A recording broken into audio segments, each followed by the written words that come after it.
আব্দুল্লাহর পুত্র, নাম হলো তার মুহাম্মদ রাসূলুল্লাহ সাল্লাল্লাহু আলাইহি ওয়াসাল্লাম। তিনি মানুষকে এক হিদায়াতি রাস্তায়, এক আল্লাহর দিকে আহ্বান করছেন, আর এলাকার মানুষ দলে দলে তার আহ্বানে সাড়া দিয়ে সবাই ধন্য হয়ে যাচ্ছেন, ভাগ্যবান হয়ে যাচ্ছেন।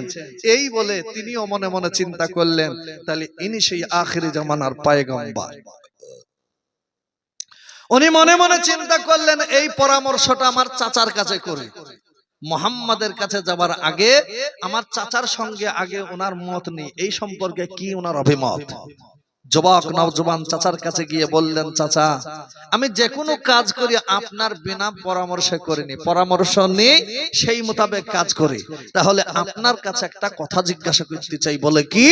বলে কথাটা হলো এই, আব্দুল্লাহর পুত্র নাম হইল মুহাম্মদ, সে নিজে একটা ধর্ম প্রচার প্রসার করছে, এই লোকটি সত্য নবী না মিথ্যা নবী? ওর চাচা বলল, বেটা আমি জানি ইনি বারহাক সত্য নবী। বলুন আলহামদুলিল্লাহ, ইনি একজন বারহাক সত্য নবী। উনি বললেন, উনি যদি সত্য নবী হন তাহলে আপনি এখনো পর্যন্ত ওনাকে নবী বলে কবুল করেননি, মানেননি কেন? বলুন, ইসলাম কবুল করেননি কেন?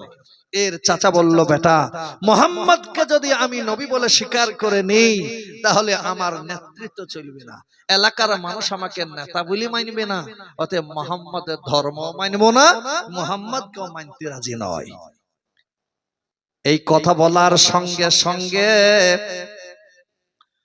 আবু লজ্জা বলল, চাচা গো আপনার কাছে আমি শুধু জানতে চেয়েছিলাম এই লোকটি সত্য নবী না মিথ্যা নবী না ভণ্ড বলো। চাচা গো আপনার কাছে জানতে পেরেছে ইনি হলেন বারহাক সত্য নবী, কিন্তু আপনি কবুল করেননি, নবীকে নবী বলে আপনি মানতে পারেননি।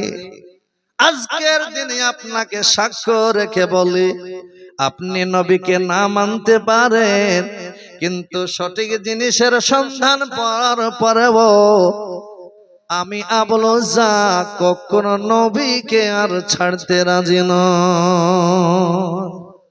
চাচার সামনে পড়ে নিল যুবক, লা ইলাহা ইল্লাল্লাহু মুহাম্মাদুর রাসূলুল্লাহ সাল্লাল্লাহু আলাইহি সাল্লাম কলমা পড়ে নিল। আবু লজ্জার কলমা পড়া দেখে ওর চাচা বলল, ভাতিজা আমার না বলার আগেই তুমি মুহাম্মদকে মেনে নিয়েছো, তাহলে এর পরিণামে কি ঘটতে পারে তুমি কি জানো? বলে, তা জানি না। বলে, শোনো, মুহাম্মদকে যদি তুমি মানো, আমি যে তোমাকে জমি জায়গা দিয়েছি সব তোমাকে ফেরত দিতে হবে, কিছুই তোমাকে দেব না। বলল, দিতে রাজি আছি, কিন্তু মুহাম্মদের কদম মুছে ছাড়তে রাজি নয়। আল্লাহু আকবার। বাপজিরা, আমার ভাইয়েরা, এইরকম ভাবে আরেকজন সাহাবী, যে সাহাবী যার নাম হলো হযরত আবু হুরায়রা রাদিয়াল্লাহু তাআলা আনহু, বাচ্চা মানুষ, বাচ্চা অবস্থায় নবীর কাছে যাতায়াত করত সাহাবী আবু হুরায়রা।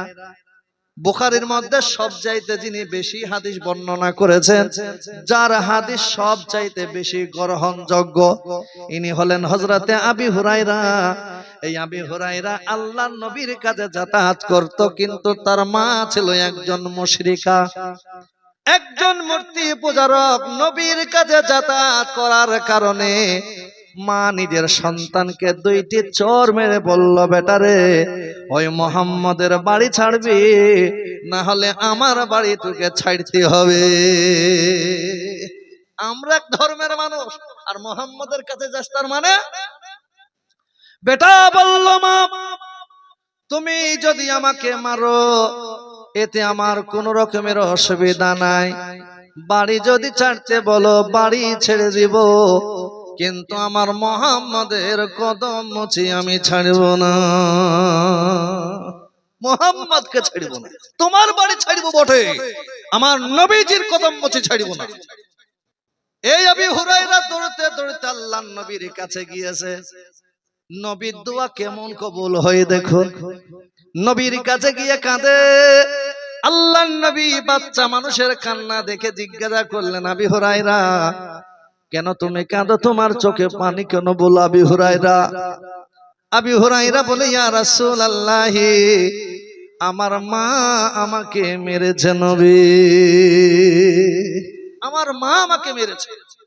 আল্লাহর নবী সামান্য একটু রেগে গেলেন, আবু হুরায়রা রে, তোমার মা তোমাকে মেরেছে, সেই জন্য কি তোমার নবীর কাছে তুমি নালিশ নিয়ে এসেছো? নিজের সন্তানকে শাসন করার জন্য, নিজের মা এবং তার পিতা তাকে শাসন করার জন্য মারতে পারে, এর জন্য দুনিয়ার কোনো আদালত নেই যে তার মা বাপের বিচার করবে। নিজের মা বাপ সন্তানকে শাসন করতে পারে। আবু হুরায়রা বলেন, নবী গো, আমার মা আমাকে মেরেছে, সেই জন্য আপনার কাছে আমি নালিশ নিয়ে আনি, বিচার নিয়ে আসিনি নবী গো। বলে, তাহলে কি বলতে চাও বলো? আবু হুরায়রা বলে, ইয়া রাসূলুল্লাহ, ইয়া হাবিবাল্লাহ, নবী গো, আমি জানি আপনি যার জন্য দোয়া করেন সেই দোয়াটা আপনার দোয়া আমার আল্লাহ কারিমের মতন কবুল করে নেই নবী। ওগো নবী, আমার মা হলো একজন মুশরিকা, আমি আমার মায়ের জন্য আপনার কাছে দোয়া চাই, আপনি দোয়া করুন আমার আল্লাহ যেন আমার মাকে ঈমান দান করে। বলুন সুবহানাল্লাহ।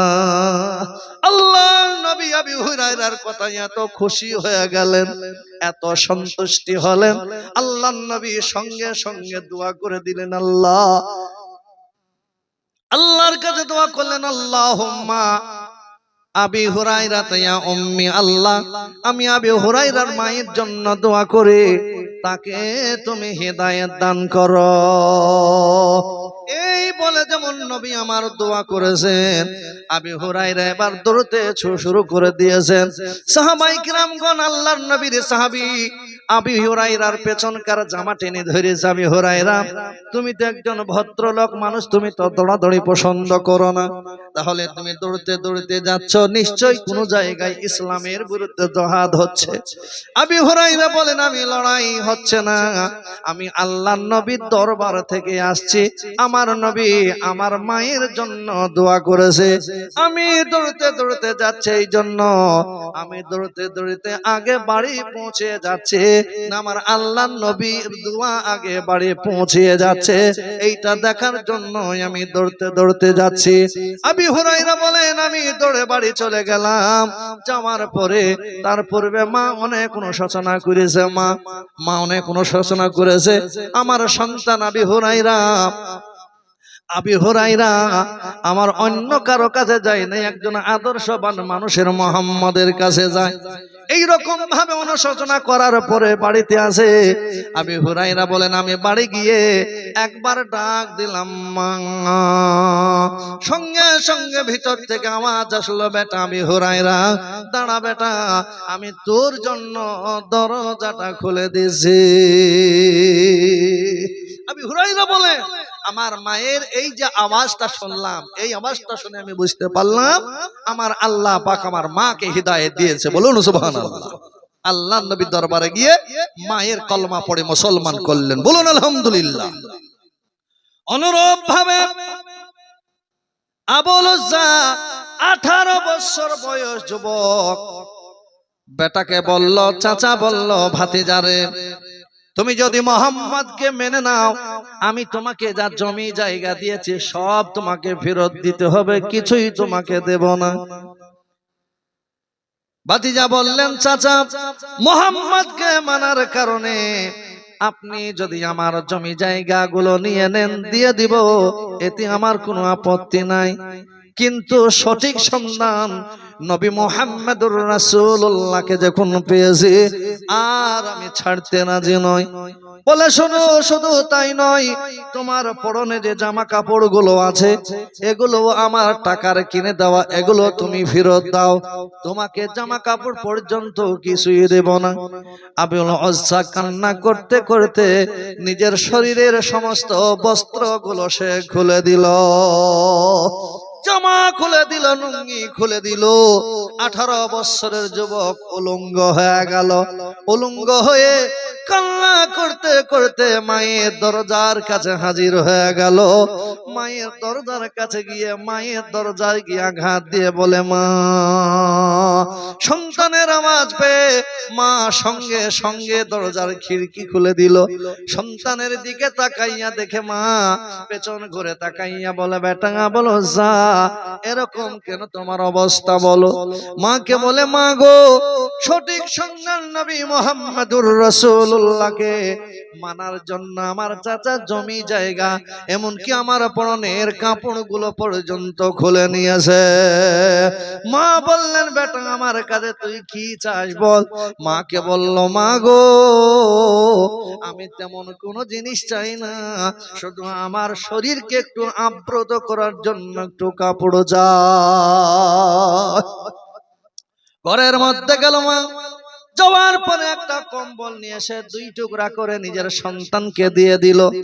এক টুকরা পরিধান করলো আর এক টুকরা গায়ে দিয়ে মায়ের সঙ্গে বিদায় নিয়ে আল্লাহ নবীর দরবারে হাজির।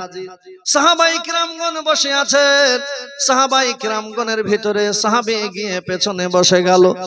আল্লাহ নবী জনাবে মুহাম্মদুর রাসূলুল্লাহ সাল্লাল্লাহু আলাইহি সাল্লাম তিনি বলেন, সাহাবীরা তোমাদের মধ্যে কে কান্না করে তোমরা বলো, কে কাঁদে, কে কান্না করেছে বলো। সাহাবীরা বললেন, ইয়া রাসূলুল্লাহ, ইয়া হাবিবাল্লাহ, ওগো নবী, একজন মানুষ সে এসে এই জায়গায় বসে বসে কান্না করেছে। আল্লাহর নবী জনাবে মুহাম্মদুর রাসূলুল্লাহ সাল্লাল্লাহু আলাইহি ওয়াসাল্লাম তিনি এসে গেলেন। আসলেন, বললেন, বাবা তুমি কান্না করো কেন, তোমার চোখে পানি কেন? বললেন, ইয়া রাসূলুল্লাহ, ইয়া হাবিবাল্লাহ, ওগো নবী, আমি একজন ইহুদি মানুষ।